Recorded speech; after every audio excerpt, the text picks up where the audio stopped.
All right, so we just got done with the podcast to podcash session. Maggie Clifton from Blue Wire, Ryan McDermott from Barstool. One of the things I noticed, Ryan, I'm going to start with you. So you open it up to questions from the crowd, and, you know, people see Blue Wire up there, they see Locked On, they see, obviously, Barstool, and they all want to know the secrets to a successful podcast, right?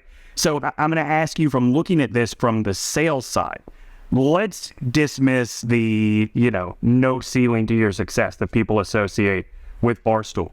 What is it that people that are new to the space really need to understand about whether they are marketable or not in the podcasting universe? Yeah, and I addressed it in the conference, the panel. Like, it's consistency, right? And it's getting your voice out there and your message heard. And sometimes you need to have a take, for lack of a better word, like, part of my take.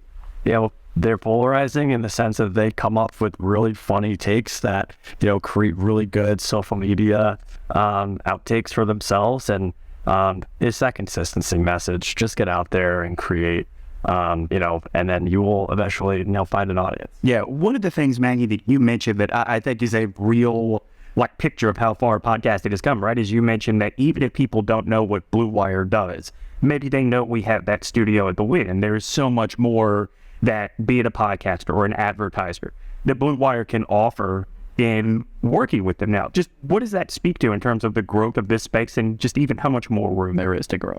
Yeah, I think it's great. We, noted on the panel that we're all such different brands and so complementary, that, Blue Wire, we like to think of ourselves sometime as, the airport or the mall, where there's a bunch of independent businesses kind of operating within ours. Right. And it's our job to help empower creators and grow their own businesses.